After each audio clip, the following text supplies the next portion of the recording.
perturbados nas inquietações que lhes povoam a mente. Dar-lhes o pão do Cristo e deixa-os passar. Obrigá-los a pormenores informativos quanto à passagem que lhes é própria é intensificar-lhes a dolorosa humilhação. Seria crueldade pedir aos agonizantes certos esclarecimentos que devem estar seguros àqueles que os assistem. Parar aqui, essa informação é importantíssima. Ó. Então, o nosso mentor espiritual do grupo, orientando ao Aguinaldo, fala para ele, né, que ele tinha que preocupar mais em dar o pão do Cristo, a boa nova, e não ficar preocupado com interrogações vãs para saber do sofrimento daquela entidade que estava em desequilíbrio. Como é que uma entidade de desequilíbrio, ou a gente encarnado em desequilíbrio, vai saber ficar explicando a situação da gente? A mente da gente vai estar perturbada, né? E ele está falando aqui que esse tipo de questionamento, de várias interrogações em cima da pessoa que está sofrendo, ela vai aumentar a dor daquela pessoa, né? Está agindo com crueldade aqui, o mentor explica, né? Vamos supor, se eu estou um exemplo bem fácil aqui. Se eu estou numa avenida, eu sou atropelado. Aí chega o médico, o enfermeiro lá para me socorrer. Pensa se ele ficasse perguntando a placa do carro, se quem que me atropelou, como que foi, em vez de dar o socorro, né? Em vez de curar as feridas, né?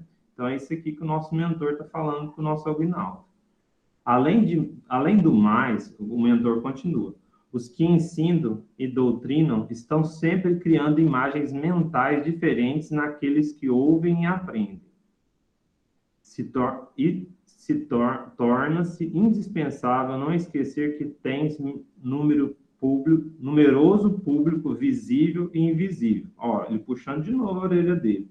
Que as interrogações dele vão, né, em cima daqueles espíritos sofredores, criavam, a gente sabe que a maioria dos livros espíritos, principalmente livros dos médiuns, né, a gente cria telas mentais quando a gente está pensando, então, isso ali é tudo captado pelo plano espiritual. E também, de certa forma, irradia fluidos naquelas pessoas que estão encarnadas. Ó, vamos voltar lá. A indagação descabida, por vezes, se ajusta à pretensão científica na pesquisa intelectual, mas aqui, meu amigo, estamos num serviço de iluminação do espírito para a melhoria do sentimento. Não te transforme de missionário do bem num advogado de acusação. Pede ao mestre divino que te esclareça o entendimento. Ó, é importante, né?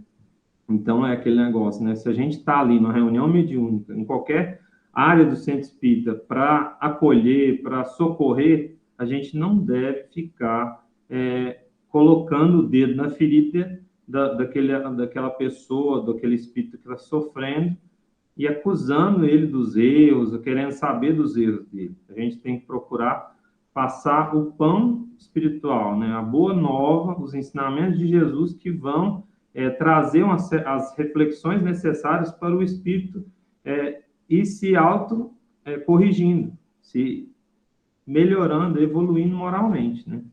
Aí continuou. O texto aqui, o nosso Humberto Campos, fala que Limeira ouvia, mas não ponderava. Olha aí, nosso irmão, doutrinador, dialogador, como queiram, estava ouvindo o mentor espiritual, mas não estava absorvendo, né?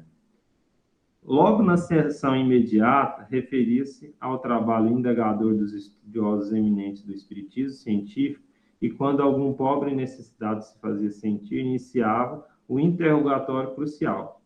Ó, já logo na sessão imediata, o Limeiro, o Aguinaldo, nosso doutrinador, continuou do mesmo jeito, parecendo que o mentor da casa nem tivesse chamado ele a atenção, né, a refletir sobre o cuidado com o tratamento das entidades sofredoras que vinham ali no centro para fazer, na reunião mediúnica, o seu tratamento, né? Mantinha-se inalterada a situação do agrupamento, olha aí. Quando, em certa noite, diante de uma enorme assistência em meio dos trabalhos, surgiu uma entidade que tomou o médium Silvares a desfazer-se em convulsivo pranto, chorando muito, né? Aí Aguinaldo falou: diga, meu irmão, inquieto, diga o que sofre e deseja. Que sofro, que desejo, gemeu o infeliz amarguradamente. Não posso, sou um miserável, convertido num monstro. Aí Limeira perguntou, né? Como assim, meu amigo? Espicaçado pela curiosidade, né? Doido de curiosidade ali para saber o que está acontecendo com aquela entidade. Aí a entidade falou, ai, suspirou a entidade lacrimosa com dói os resultados da hipocrisia. Na terra enganei as criaturas, mistifiquei os semelhantes, mas agora sinto-me diante da própria consciência. Não posso iludir a mim mesmo. Olha aí, então essa entidade, né, estava muito perturbada, falou que enganava muitos semelhantes, né? Aí Aguinaldo continuou, né? Com quem então foi você um hipócrita no mundo?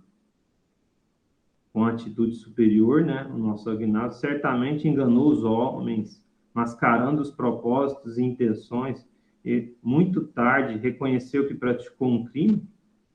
É verdade, clamou o infeliz, soluçando. Tão comovedoras eram as lágrimas do comunicante infortunado que toda assistência chorava sob forte emoção. Olha aí, importante, né? É um detalhe que nas outras sessões não tinha, né? Então, todos os médios, passistas, se emocionaram com a situação do enfermo. Limeira, contudo, desejando imprimir o máximo de efeito ao quadro, mostrava atitude inquiridora e convincente, ó, querendo se aparecer de novo. Aquele advogado, né, cruel ali, né? Limeira falou, né? Continue, meu irmão. Prosseguiu com autoridade. E ao invés de confortá-lo em nome de Jesus, levantando-lhe a esperança, caía o doutrinador, insistia: esclareça convenientemente o seu caso, meu irmão. De onde veio? Poderá identificar-se? Paulo Limeira querendo saber até a placa do carro, né? Igual eu falei no meu exemplo. Desventurado, esforçava-se em vão para responder. O pranto embargava-lhe a voz. Parecendo insensível, Limeira sentenciou: veja, meu amigo, a que estado angustioso foi conduzido pelo hábito de mentir. O crime da hipocrisia determinou suas lágrimas presentes. Olha aí, vou parar só um pouquinho aqui. O Aguinaldo Limeira, sentenciando a nossa entidade sofredora. Olha como é que pode, uma falta, né, de caridade. A morte, ó, Limeira continua, a morte que descerra os véus da ilusão revelou a sua verdadeira consciência. Conhece o irmão agora os sofrimentos que aguardam os mentirosos, os homens fingidos, todos aqueles que aparecem à verdade e fogem dela, as ocultas, acolhendo-se ao crime. Fale, meu amigo, em que zona da vida tentou enganar as leis divinas? Como se chama? O que fez na terra? Como iludiu o próximo? Possuía você alguma crença religiosa? Nesse momento, a entidade conseguiu interromper os soluços e falou: Aguinaldo, não me tortures mais com tantas interrogações, escutando a voz tonalizada em novo característico. Ó, o Aguinaldo escutando a voz que já tornou-se uma voz conhecida. O doutrinador estremeceu-se, fez-se lívido e perguntou espantado: quem é você, meu irmão? O infeliz comunicante, num gesto supremo, respondeu em tom lastimoso: eu sou teu pai. Viu-se então que Limeira deixou pender a fronte e começou também a chorar. Irmão X, nosso irmão Humberto de Campos, que assim seja. Lição bem forte, né, meus irmãos?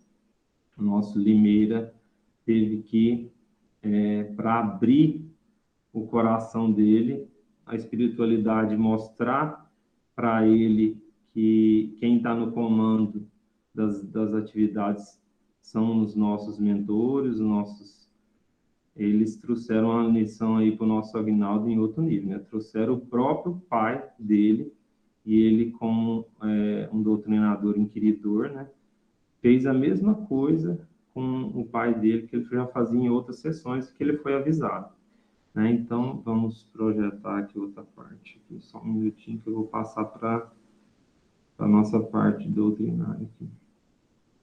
Então, a lição de hoje é muito importante para nós no Centro Espírita, né, meus irmãos? Que a gente, não só na reunião mediúnica, mas em todas as áreas do Centro Espírita, a gente tem que acolher, né? A gente tem que receber os irmãos encarnados e desencarnados. Eu gostei de uma palestra que eu assisti esses dias, que falava justamente que a gente tem que chegar no centro, em qualquer lugar, né? A gente tem que praticar o evangelho e que a gente tem que cuidar daquelas pessoas como se fosse um visitante, né? Então, se a pessoa chegou, a gente tem que parar tudo, né? Dar uma atenção, mudar, né? Acolher, né? Então, o Aguinaldo, pela imprudência dele, né? Inquiridor severo, queria aparecer para aquele pessoal que está na reunião mediúnica ali, o público, né? Que antigamente era aberto ao público. Aí depois veio as obras de André Luiz, né? A FEB organizou os estudos de mediunidade e aí passou a ser reunião mediúnica controlada, né? Privada, né? Para acabar justamente com esse tipo de querer envaidecer aquelas pessoas. O dialogador pode se envaidecer, ele pode ser até mesmo obsidiado, né? Então, nesses cuidados que foi evoluindo o nosso espiritismo e os nossos trabalhos, né?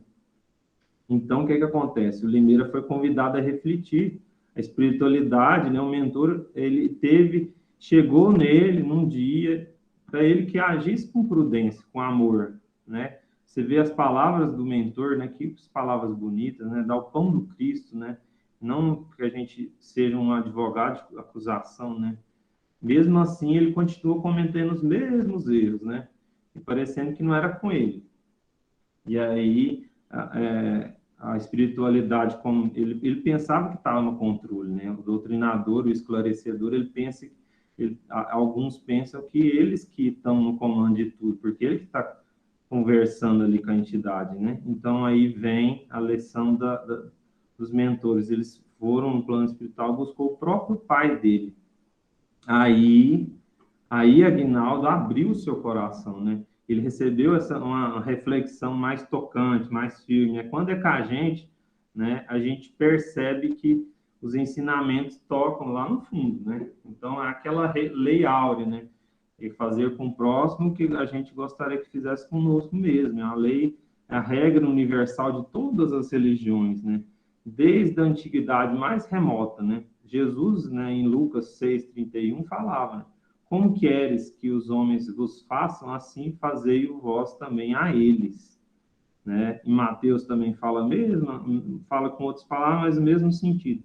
Em vez de fazer aos outros o que fizeram conosco, ou dar-lhes o que podem merecer, devemos tratá-los de maneira como queres que nos tratem.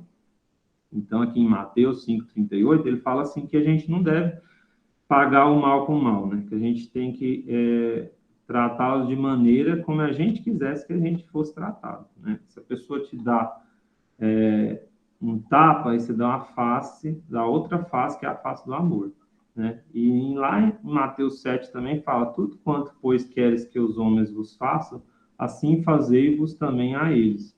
Porque esta é a lei e os profetas. Ele acrescentou aqui o Jesus em outra fala, né, que essa é a lei e os profetas. Então, a importância da gente fazer com o próximo, né, o que a gente gostaria que a gente fizesse com nós mesmos. Então, a espiritualidade mandou o próprio pai dele para ele aprender essa regra, né?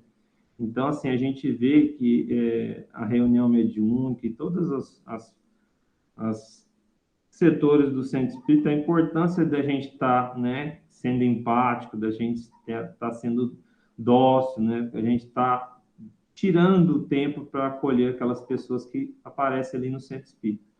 E a FEB, ela disponibiliza vários estudos de mediunidade, de prática mediúnica, né? Então, são esses conteúdos extensos. Eu não vou entrar concentrando em nenhum deles, eu vou mais nas falas nas reuniões mediúnicas e no diálogo, né? Que fala como que a gente deve acolher esses irmãos. Aqui, ó, está no programa 2, módulo do estudo 5, né? Atendimento aos espíritos comunicantes, roteiro 1. Isso é uma apostila de estudo e prática da mediunidade, ou livro. No item 2 do texto, lá, fala de doutrinação. A gente falando de doutrinação, a gente imagina aquele negócio do sermão, da catequese, né? Não é isso, né?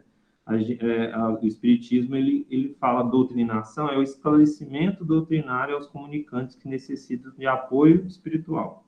Então, sempre fala doutrinação, a gente pensa num negócio mais forte, mas não é.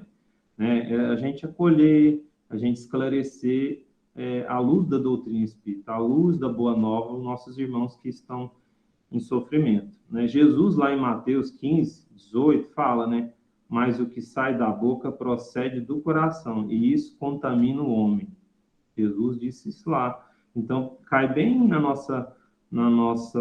nosso conto de hoje aí, né? Que o Aguinaldo Limeira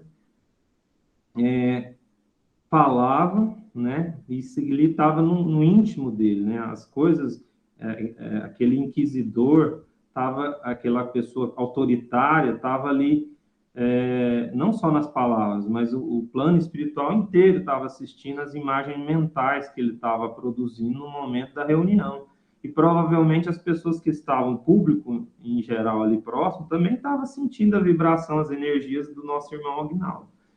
E no Evangelho segundo o Espiritismo, no capítulo 28, item 6, fala que os médiuns, né, têm que ser suficientemente esclarecidos a respeito da tarefa que lhes cabe realizar, que é de estabelecer uma ponte entre os dois mundos, físicos e espirituais, como esclarece nosso codificador. E ter consciência do mandato que lhes é conferido e da gravidade do ato que vão praticar, a fim de que lhes façam com fervor e recolhimento precioso. Então, o que acontece? Nesse capítulo, nesse parágrafo aqui, ó, a gente percebe o cuidado, né? A gente tem que estar bem estudado, né? Para a gente fazer esse intercâmbio entre os dois pontos. Se eu não sou uma pessoa muito acolhedora, sou autoritário, como é que eu vou acolher essas pessoas? Como é que a reunião mediúnica é uma sessão de tratamento para aquelas entidades, né? E também de aprendizado para todo o público que estiver ali, né? Continuando aí no Missionário da Luz, o André Luiz traz aqui alguns ensinamentos para nós, né? Que os benfeitores, como eu já tinha dito antes, os benfeitores espirituais protegem o local, na sala mediúnica, né? Na reunião mediúnica. Então, onde acontecerá as manifestações dos espíritos, os diálogos com eles, por meio de uma extensa corrente magnética. Olha, importante. Então, o que acontece? Eles preparam todo o ambiente, como acontece na palestra pública, na evangelização. Sempre antes do momento da atividade, os mentores vão ali higienizar a sala. No caso da reunião mediúnica, vai trazer as entidades que vão ser atendidas, né?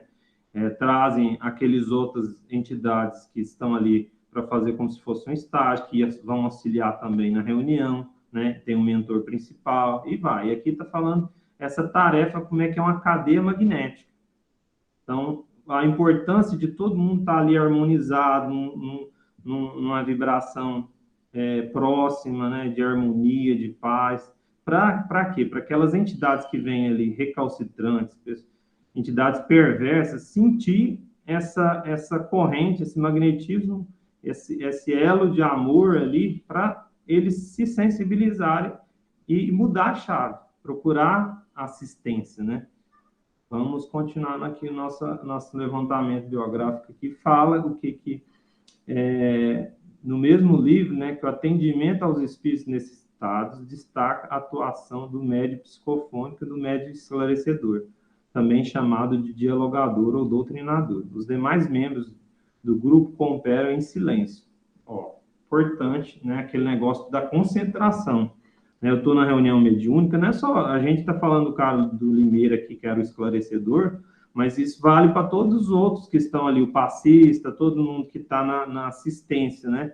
Manter o controle emocional, a meditação, o silêncio, vibrar paz, virar amor, né? Para aquelas entidades que estão ali, para que o doutrinador, o esclarecedor consiga falar do Evangelho, falar do Cristo, para aquela entidade receba o socorro, né?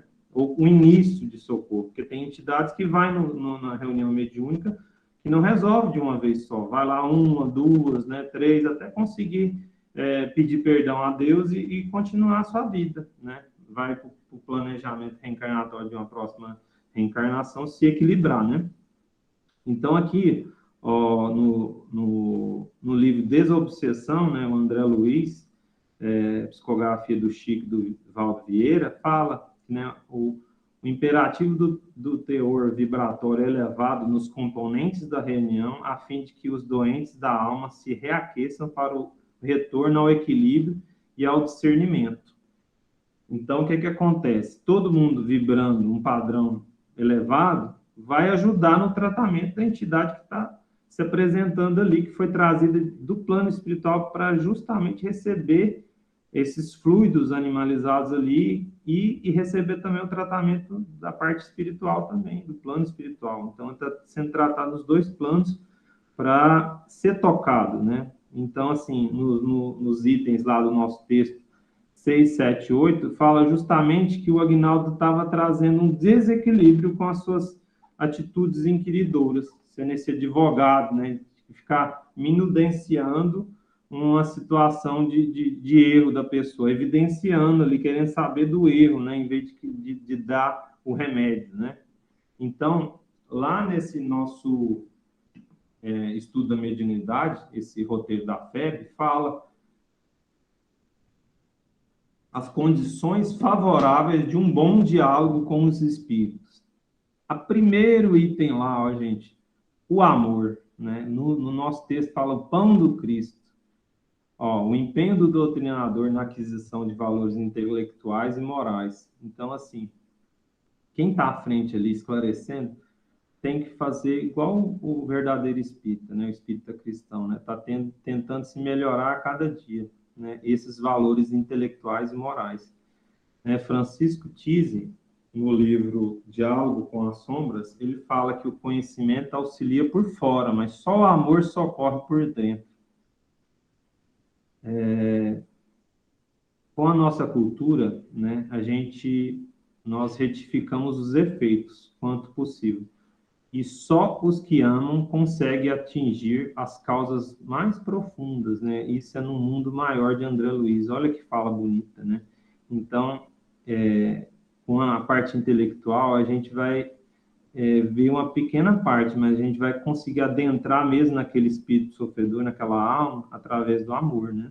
Então, a gente tem que sempre estar tentando agir sempre com amor, principalmente na reunião mediúnica, né? Que a gente vai estar tentando mudar. Talvez tenha uma entidade que está ali se apresentando, ela está sendo perseguida pelo plano espiritual há muitos anos. E aí ela consegue um alívio ali quando ela está com a gente. Aí a gente vai ficar cutucando a entidade, vai ficar falando dos erros dela? Não. Aí lá, continuando, as condições favoráveis para um bom diálogo, primeiro é amor, depois é a palavra, olha que coisa, a palavra, né? O que dizer e como dizer. Essa é a lição muito, veio a calhar, assim, o facilitador dessa manhã, né? A palavra, a gente tem que tomar cuidado. eu vivo caindo nessa aí. Então, é ótima lição para mim hoje, né? Veio na hora certa. Que deve ser pronunciada num tom de voz harmônico, que o Limeira, nosso irmão, não tinha e nem eu tenho também, e eu estou tentando, né, desenvolver. Então, o orientador espiritual não te transforme num missionário do bem a um advogado de acusação. O orientador falou lá para Limeira, né? Então, esse tom de voz, além de a gente saber que o plano espiritual inteirinho assiste os nossos pensamentos, né? As nossas telas mentais, eu posso estar falando uma coisa, mas no fundo eu estou pensando outra. Então, o plano espiritual está vendo toda a nossa hipocrisia. E aí, ele trouxe, o plano espiritual traz o pai do Limeira, do Agnaldo Limeira, hipócrita, e ele também, dentro da reunião mediúnica ali, querendo coordenar tudo com autoridade, né? Querendo falar do evangelho, sendo que não estava praticando. E aí, lá voltando ao livro aqui, ó, Entre a Terra e o Céu, do André Luiz, por Chico Xavier, tem uma parte que fala lá, a palavra, qualquer que ela seja, surge invariavelmente dotada de energias elétricas específicas, liberando raios na natureza dinâmica. A mente, como nos ignorantes, é o incessante gerador de forças, através de fios positivos e negativos do sentimento e do pensamento, produzindo o verbo, que é sempre uma descarga eletromagnética regulada pela voz. Olha aí. Então, a palavra é energia, é fluido, é matéria. Então, dependendo do tom que eu falo, né? Dependendo do modo que eu falo, que eu imaginei, vai sair aquele tipo de matéria, que vai chegar lá na pessoa que eu estou comunicando.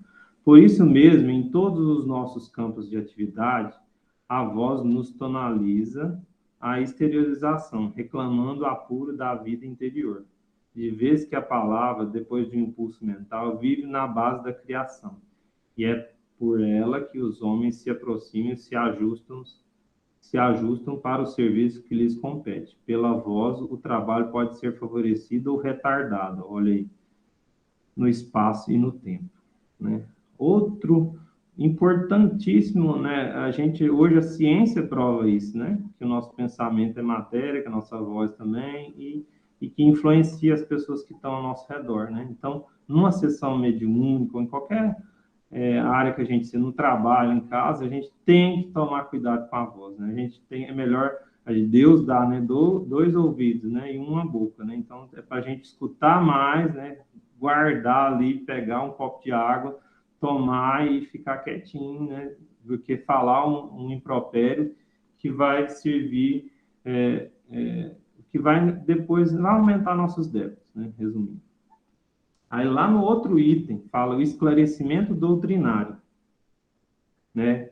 Então, o doutrinador, como qualquer outra pessoa que trabalha no centro espírita, ele tem que estar lendo, tem que estar estudando. Eu não vou adentrar nesse tópico, porque o nosso tempo é curto, mas a gente tem que ter... Como é que eu vou conduzir uma pessoa com problemas se eu não tenho um cabedal intelectual, psicológico para conversar com aquela pessoa, um controle emocional, um bom senso, que eu só vou adquirir estudando as obras.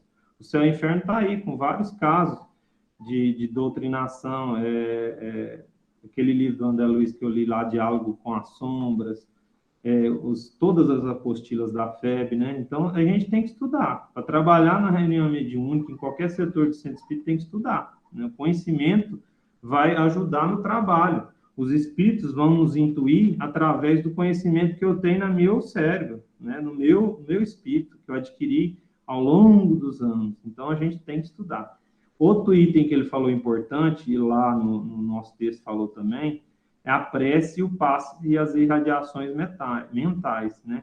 Lá, o mentor falou para o Limeira que ele tem que entrar em conexão com o Cristo, na hora de desespero ou na hora de problema ali, então, que ele não está conseguindo resolver. Então, está difícil a reunião mediúnica, está difícil acolher aquele espírito, a gente entrar em prece, que o alto vai intuir a gente, e também aquele espírito que está ali vai receber esse benefício da prece, né? A gente sabe que nós somos espíritos, tem muitas obras falando da prece. Agora, por fim, para finalizar minha fala, tem as qualidades de um bom doutrinador. Paciência, tolerância, né? Fé, né? A intuição, né? Que a gente tem que estar tranquilo, preparado para receber os pensamentos dos nossos benfeitores, escutar e repassar aquilo para a entidade, os benfeitores. Tem várias obras de André Luiz falando como é que o plano espiritual vai lá no esclarecedor, no médium psicofônico e intui eles para que aquele espírito sofredor receba o tratamento necessário, né? A gente deve cultivar, né, o estudo também da parte psicológica, né? Não só da parte doutrinária, mas também a gente tem que, esse lado de diálogo, a gente tem que estar aprimorando o nosso para mexer, para ser um esclarecedor, né? E também em qualquer outra área do espiritismo, a gente tem que praticar essa linha, uma linha psicológica ideal aí, né? Então, a gente tem que estar sereno, tem que estar equilibrado para a gente poder ajudar a equilibrar os outros nossos irmãos que estão em sofrimento. Né? O que mais? Tem muitas características aqui, né? Que o doutrinador tem que ter. É lógico que a gente vai adquirindo com o tempo, estudando, né? A gente vai aprimorando, a gente não vai ter todas de uma vez só. E a conclusão do nosso estudo, eu trouxe do Emmanuel, né? No Vinha de Luz, no capítulo 97, né? E Emmanuel fala que o auxílio fraterno promovido pelo diálogo com os espíritos é de valor imensurável. O auxílio fraterno promovido pelo diálogo tem um valor imensurável para aqueles espíritos que estão procurando socorro. E Emmanuel comenta aqui: a alegria semeada por intermédio das palavras salutares e construtivas cresce e dá seus resultados. O ato de bondade é invariável força benéfica em derredor de quem o mobiliza. Há imponderáveis energias edificantes em torno daqueles que mantêm viva a chama dos bons pensamentos a iluminar o caminho alheio, por intermédio da conversação estimulante e sadia. Então, meus irmãos, que Deus abençoe nosso resto de domingo. Qualquer coisa a gente está aqui para conversar. Gratidão, um abraço.